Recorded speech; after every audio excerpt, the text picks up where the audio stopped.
Bueno, a las 5:30 de la tarde nosotros seguiremos con esta transmisión, pero antes hay que redondear. Perdón, Silvita, tuvimos que interrumpir porque pues empezaba el juez para definir la hora de la sesión. Por favor, concluye y seguimos hablando.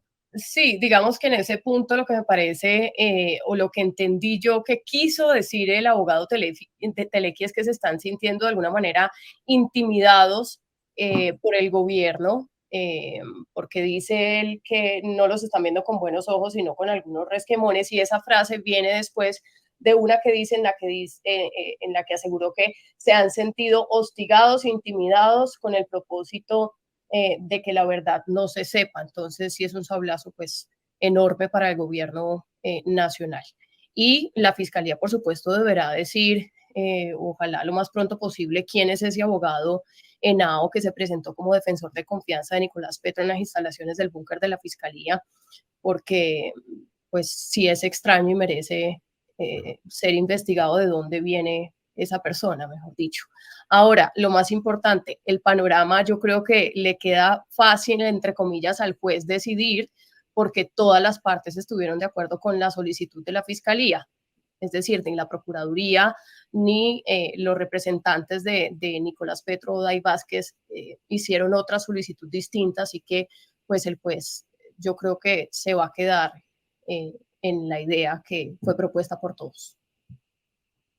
Sí, mientras empezaba la audiencia, se produjeron dos comunicados que son importantes. El primero vino de la Casa de Nariño. El presidente de la República, les voy a pedir el favor a Silvia de que nos lea este comunicado. El presidente. Dice el comunicado del presidente de la República, Gustavo Petro. Recibo con dolor a nivel personal las informaciones sobre presuntas irregularidades en el desarrollo de la campaña presidencial en la costa. En cuanto a la institución, sin vacilación alguna, afirmo y reitero que nadie puede estar por encima de la ley y que la justicia debe aplicarse de manera imparcial, con el debido proceso y todas las garantías constitucionales. Serán los jueces en sus diferentes competencias quienes definan jurídicamente lo que corresponda. Para tal efecto, he otorgado poder al conjuez de la Sala de Casación Penal de la Corte Suprema de Justicia, Mauricio Pava Lugo, para que me represente. Por otro lado, continuaré decididamente con la agenda presidencial. Nada ni nadie puede detener la lucha de toda una vida contra todas las formas de corrupción y el gobierno continuará sin distracciones su tarea y compromiso por una Colombia mejor. Bueno, quería preguntarles ustedes cómo perciben el nombramiento del doctor Mauricio Pava. Tal vez nos ayuden a poner en contexto a este abogado. Es un abogado penalista muy prestigioso y muy conocido, pero quisiera que ustedes nos ayudaran a complementar el perfil de quien ha sido escogido como representante, como abogado del presidente en este tema. Fede, ¿tú qué sabes del doctor Pava? Antes de hablar del doctor Pava, me llama mucho la atención en el comunicado la anotación, la campaña presidencial en la costa, ¿no? Si quiere limitarla. No la campaña presidencial, digamos, en términos generales. Creo que esa es una expresión que no fue de ninguna manera improvisada, sino perfectamente pensada. El doctor Pava es un hombre absolutamente respetado en el mundo del derecho.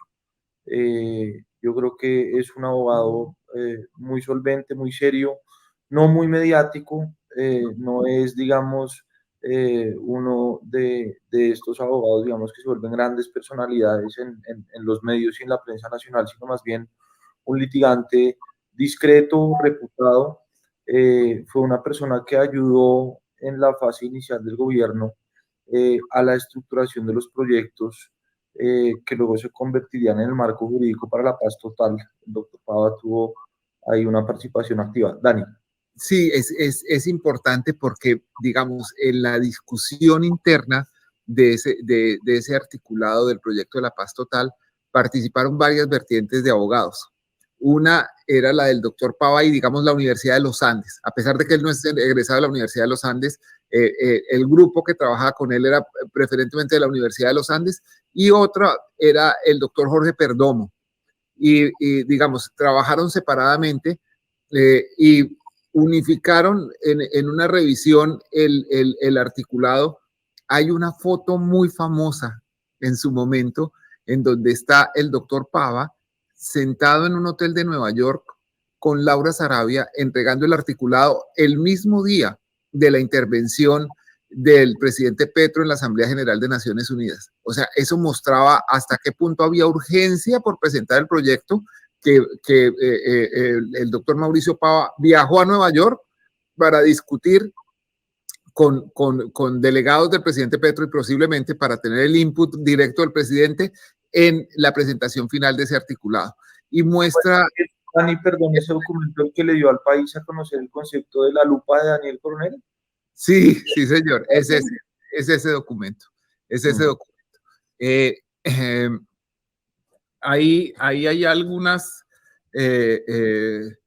digamos, algunas discusiones que posteriormente tuvieron desarrollo en el Consejo Nacional de Política Criminal sobre quiénes podían tener o no representación política, que es un escollo que se ha encontrado siempre los voceros del Clan del Golfo, o sea, o de las autodefensas gaitanistas, como ustedes quieran llamarlo, porque ellos querían tener entidad política, y Mauricio Pava fue uno de los que más se opuso a eso, diciendo, no, este es un proceso de sometimiento a la justicia colectivo, pero finalmente es un proceso de sometimiento y en ese sentido no es un proceso de negociación.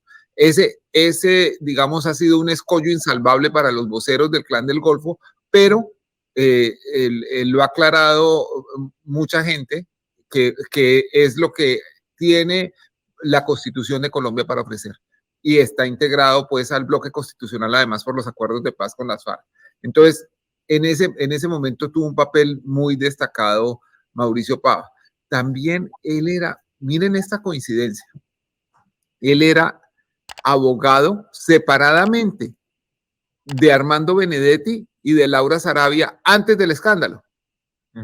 Cuando surgió el escándalo por el evidente conflicto de interés, porque no podía representar a los dos, renunció a la representación de ambos. No quedó representando a ninguno de ellos y eso, digamos, también me parece que es plausible en un país en donde la gente tiende a hacer la vista gorda con ese tipo de incompatibilidades. Entonces, eso también quería anotar sobre el doctor Pava. ¿Tú qué más sabes, querida Silvia? Pues, digamos, para añadir, ustedes lo describieron muy bien, es un hombre lejano de los medios de comunicación, siempre da sus batallas en los escenarios jurídicos, es bastante admirado y respetado por sus colegas. En el único caso que lo tengo presente recientemente, además de lo de la paz total que mencionábamos en el proyecto de paz total, él también defendió al exgobernador Sergio Fajardo, o lo está todavía en ese proceso, por el tema de corrupción en Hidroituango. Es como el único proceso reciente en el que lo he visto litigando. Y puede ser uno de los poquísimos colombianos que tiene buena relación al tiempo con Fajardo y con Petro, porque han sido en muchas cosas como el agua y el aceite. Aquí está con nosotros generosamente el doctor Miguel Ángel de Río, otro muy caracterizado abogado litigante, y estamos discutiendo sobre el nombramiento como representante legal del presidente, como su apoderado del doctor Mauricio Pava. Un saludo a todos, qué pena que se me había salido la conexión y estaba tratando de ingresar y tenía tenido problemas. Creo que era necesario, como les decía, en el contexto y en la introducción, Daniel, Federico y Silvia, que se tuviera una representación legal por lo que está pasando, independientemente a que esa representación legal vaya en contravía de las necesidades de la Fiscalía General de la Nación y de su propio hijo, porque aquí vamos entonces a tener que establecer en un mismo espacio judicial una confrontación entre las denuncias del hijo y la defensa del padre. Es decir, va a ser un escenario bastante sui generis. Yo incluso le añadiría a esa intervención legal, porque esa puede ser incluso ante la comisión de acusaciones, pero yo también partiría de la base que es necesaria una representación legal como víctima del presidente en este proceso penal. Lo que tengo entendido es que la intervención del doctor Pava será ante la comisión de acusaciones. Mi manifestación es el ingreso de un representante legal en el proceso penal en fiscalía como víctima. Por ponerle un ejemplo, yo soy representante de víctimas del presidente Petro al interior del proceso de la ñeñe política, precisamente porque allá no había forma de compensar lo que era la investigación de la fiscalía y no había entonces representante de víctimas. Este ejercicio debe hacerse de manera real y simultánea en este expediente. Y no solamente del presidente de la República, sino representación legal también de los partidos que hicieron parte del pacto histórico, precisamente para contrarrestar las manifestaciones que pronto hará Nicolás Petro, que creo que ya él rindió un interrogatorio, pero enfrentar lo que él vaya a decir en las audiencias posteriores. Bueno, y en desarrollo de esta designación como representante del presidente, unos minutos después expidió un comunicado la oficina de abogados del doctor Pava, y quisiera que lo leyéramos y comentáramos cómo lo interpretan ustedes. Lo leo entonces, sí. Gracias. Sí, señor. Listo, dice así: hemos asumido la representación jurídica del señor presidente con el compromiso que todas las investigaciones avancen y pronto el país tenga claridad sobre los hechos que llaman su atención. De inmediato pediremos acceso a todas las denuncias para que se unifiquen y podamos hacer un debate jurídico serio y respetuoso. La innegable exposición mediática que esto conlleva nos impone mesura y discreción en beneficio de una justicia cumplida y serena. A ver, ¿cómo interpreta usted este comunicado, doctor Del Río? Yo no sería tan mesurado. Bueno, mi personalidad no es de la mesura en realidad. Porque es que la mesura, que es un ejercicio absolutamente válido y legítimo, está relacionada, ese documento está relacionado a esperar que lleguen las denuncias para analizar lo que se está diciendo y hacer o ejercer entonces el acto de la defensa. Yo, por el contrario, y por eso les digo que es un poco mi personalidad, iría más allá y sería mucho más combativo y confrontacional. Lo primero que haría sería aparecer en este proceso como representante de víctimas en cabeza del presidente de la República. Empezar a presionar a que establezca entonces este fiscal que me entregue cuáles son todas las órdenes a policía judicial. Participar entonces en esa entrega de información por parte de Nicolás Petro. Es decir, hay fórmulas o hay litigantes que acuden precisamente al legítimo ejercicio de esperar las denuncias, esperar las notificaciones y con base en eso actuar. En este país del Sagrado Corazón, la Fiscalía sí actúa de manera apresurada y entonces empiezan a construirse unos relatos que es necesario enfrentar. Pero es absolutamente legítima la posición del doctor Pava, a quien respeto además, y pues tendrá él las consideraciones de su ejercicio penal, que repito, es absolutamente legítimo y válido. Federico, ¿qué piensas tú de estas comunicaciones? Me llama la atención como la animadversión al debate mediático. Tal vez de golpe ahí hay una noción en la defensa presidencial de que puede resultar más prudente dar esa batalla desde el punto de vista jurídico y con una estrategia de pausa en lugar de una estrategia, digamos, un poco más encaminada a una guerra retórica entre dos narrativas muy distintas en la opinión pública, ¿no? Yo reitero lo que decía hace un rato, yo creo que el presidente no tiene todavía muy claro de qué se está defendiendo, ¿no? Y creo que él está buscando esperar y ser prudente para ver cuáles son realmente las acusaciones que su hijo pueda aportar en contra de su campaña o en contra suya misma, ¿no? Esto habrá que ver para para dónde va. Ahora, el escenario que menciona el doctor del Río de constituirse como víctima en representación del presidente dentro del proceso, pues sería una cosa casi que de la literatura, ¿no? Es decir, un proceso con toda la atención mediática de Colombia y del mundo, en donde el presidente, por la vía de sus abogados, está directamente enfrentado con su víctima, con su hijo, perdón, uno como denunciante, otro como víctima. Así es una cosa, digamos que es un tsunami político que... Pero Federico, ojo con esto, que no es el ejercicio de confrontación al interior del proceso, es poder estar presente frente a las aseveraciones que hace Nicolás Petro y su defensa. No es necesariamente una puja para ver entonces quién ataca a quién, porque eso sí sería macondiano y sería además insoportable desde el punto de vista del ejercicio penal y del ejercicio mediático. Es tener conocimiento a ciencia cierta de qué está pasando en una actuación que para mí tiene elementos irregulares. Nada más por decirle a uno, Federico, qué pena que yo lo interrumpí, jamás salió la versión y la declaración del testigo, casi como si todo se hubiese construido para que no apareciera. ¿Por qué razón? Es decir, dentro de los argumentos, nadie debatió los argumentos de la Fiscalía frente al tema de obstrucción a justicia. ¿Qué pasó con ese testigo? No hubo debate sobre eso, hubo un acuerdo válido entre las partes.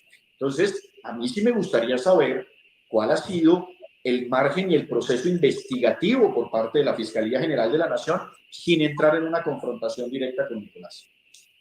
Es increíble, el doctor del Río compara esto con una literatura macondiana. A mí, en cambio, me parece que es una tragedia griega, que esto es más digno de Sófocles. Es el hijo lejano de un padre que creció, que como lo dijo el presidente Petro en su frase célebre, no lo crió, que vuelve siendo adulto a reclamar su lugar y que luego por la infidelidad del hijo con la mejor amiga de quien es su compañera termina destapando esto que afecta al padre ausente de la infancia. Tiene todos los elementos de una tragedia griega más que de una... Cierra, perdón, otro ciclo literario, pues porque Nicolás fue un hijo al que su papá conoció estando privado de la libertad, ¿no? Y hoy, pues Nicolás espera un bebé que está por nacer, a quien conocerá, parece que en domiciliaria, pero también privado de la libertad. Sí, sí, es un ciclo perfecto. ¿Qué te parece a ti, Silvia? Pues yo voy a cerrar con esa última frase que da el doctor Mauricio Pava, que me parece de la mayor altura. Leamos el comunicado, leamos lo que... Esa última frase. ¿Cuál es? Dice, la innegable exposición mediática que esto conlleva nos impone mesura y discreción en beneficio de una justicia cumplida y serena. A mí me parece absolutamente inteligente y difiere un poco con lo que dice el doctor Miguel Ángel. ¿Por qué? Porque es que la exposición mediática, yo creo que no se está refiriendo solamente a que viene de los medios de comunicación. Tenemos a una fiscalía que le entrega a algunos medios de comunicación sus casos más importantes. Y él sabe que hay una fiscalía que está en contra del gobierno y entonces dice, nosotros en cambio vamos a responder con mesura y discreción a esa exposición que, repito, no solo es por los medios de comunicación. Tuvimos una captura, ¿no? Y una exposición que viene directamente de una decisión de la Fiscalía. Entonces, que él salga con ese comunicado y dice, nosotros no vamos a entrar en ese juego y con esto vamos a llevar a que le cumplamos a una justicia cumplida y serena, me parece una frase y una postura altísima. Silvia dice algo que a mí me parece romántico desde el punto de vista de la construcción de la justicia, sobre todo en Colombia, donde si estuviéramos contrapartes que manejaran esa filosofía, Silvia, a mí me parecería absolutamente legítimo. Pero aquí hay una intención hostil por parte de la Fiscalía. Y termino con el tema de Sófocles que dice Daniel, que me parece muy importante. Fíjese que hay una tragedia de Sófocles Daniel, que es Electra. Electra termina asesinando finalmente a Clitemnestra, su madre, porque había matado a su esposo Agamenón, y las Erinias, que son las diosas o las innombrables de la justicia, terminaron toda la vida persiguiendo a Electra. Esperemos que la justicia no persiga indefectiblemente al presidente Petro o al propio Nicolás Petro en esta, que yo también considero que es una tragedia griega tal cual. Una cosa, veo totalmente claro el punto de Silvia, veo cómo ella está diciendo lo que hace Pava es un llamado a que esto se maneje dentro de los estados judiciales. Y estoy también de acuerdo con el doctor del Río, que es una visión un poco romántica, porque no es que esto no se nos vaya a salir de la cajita judicial en la que la queremos mantener, es que eso ya se salió, eso ya pasó. Esta es una discusión enteramente política que se libra en diferentes niveles. Uno nacional, uno internacional, uno en las elecciones locales, otro en el trámite de las reformas en el Congreso, y que es imposible pretender atrapar ese pulpo, empillamarlo y ponerlo a dormir en la cajita de la mesura judicial. Esa oportunidad dudo mucho que haya existido, y si existió en algún segundo, ya pasó. En este momento, el presidente va a ver que el tiempo empieza a marchar contra él. Si el presidente no habla, si el presidente no tiene unas manifestaciones públicas claras, si no acepta, por ejemplo, una entrevista en donde haya controversia, en donde haya posibilidad de contrapreguntarle, muy seguramente el presidente va a empezar a sufrir las consecuencias de que sean otros los que armen la narrativa por él. Y uno no puede decirse, no, es que yo los dejo decir lo que quieran, porque eso es posible cuando se trata de un litigio entre dos iguales. Pero cuando es el presidente de la República al que le están horadando el piso en cada momento, no puede optar por el silencio como forma de defensa. Una cosa que a mí me pareció interesante viendo ahorita esta última parte de la audiencia es que parece que el martes es ya muy lejano, ¿no? Ya eso fue hace mucho tiempo y se ven dos dinámicas de audiencia completamente diferentes en lo que empezó el martes con un fiscal hablándole a Nicolás Petro de la clase media revista y el comportamiento traqueto, digamos, una retórica que si bien estaba jurídicamente bien sustentada, pues tenía unas salidas, digamos, editoriales complejas, y se veía un pulso clarísimo entre contrapartes, ¿no? Una cosa como agresiva, como suele ser a veces en estas audiencias. Ahora estamos en una fase distinta después de ese almuerzo que cambió todo, en donde todos los presentes y todas las partes procesales parecen estar de acuerdo, ¿no? Al señor Petro hay que protegerlo, todos estamos de acuerdo con la medida que se pide, todos estamos de acuerdo en absolutamente todo, ¿no? Entonces digamos que la dinámica después de ese almuerzo cambió completamente. Hoy hay armonía total. Sí. Y algo importante en lo que vale la pena hacer énfasis. La Fiscalía ha sido muy diligente en mostrar cuadros de relaciones de gente que no quiere, de gente que es adversaria a la Fiscalía, y en cambio ha mantenido unos convenientes silencios sobre otra. Uno de esos, el caso de Alex Char. Me parece que eso también, digamos, le demuele un poco el truco moral que pretende construir la Fiscalía en esto como organismo imparcial de investigación, porque un asunto lo mira con ojo abierto y el otro lo deja pasar de manera conveniente. Entendiendo, Daniel, que creo habérselo dicho, que la próxima semana también vienen temas de imputaciones y medidas en el caso Merlano Char. Sí, señor. Eso va a darle vigencia a unos asuntos también el próximo martes. cuando el juez 74 penal municipal, en función de control de garantías, puso como opción que la audiencia fuera el martes a las 8 de la mañana, inmediatamente pensé, se le va a cruzar con la audiencia de Diego Cadena. Y va a ser muy interesante porque son dos caras de un país las que se están moviendo ahí, y digamos, el hecho de que haya trámites judiciales en ambos lados demuestra hasta qué punto la política de Colombia se ha miserabilizado y ha transitado los límites de la delincuencia, o los ha traspasado algunas veces, y también cómo terminan los jueces de alguna manera dirimiendo unas controversias que tuvieron su origen en la política, pero que se han ido al lado criminal de la historia. Otro ingrediente para Sófocles.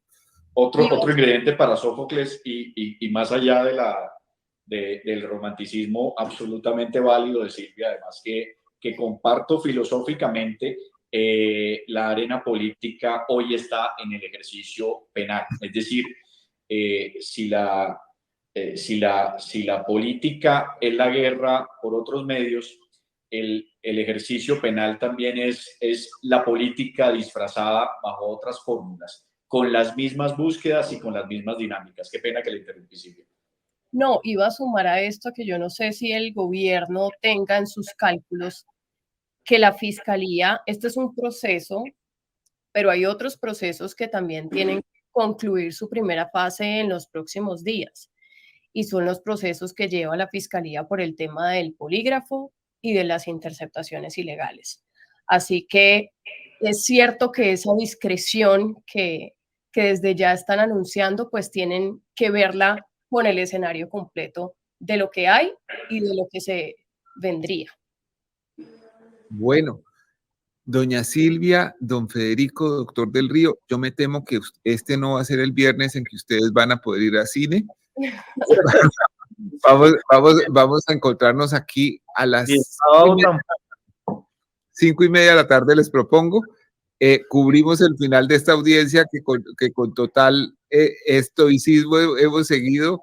Hemos recibido clases de ciencia política del doctor Calao, de lingüística del fiscal, del fiscal Burgos. En fin, vamos a ver cómo termina esto. Y dramaturgia del fiscal Burgos también. Sí, que ayer había un problema técnico y decía, no, es que el fiscal no puede compartir pantalla. Y yo dije, no me extraña. Nos vemos a las 5:30. Muchísimas gracias a todos, especialmente a ustedes por seguir por acá y comentar la transmisión de esta audiencia tan importante a través de este medio.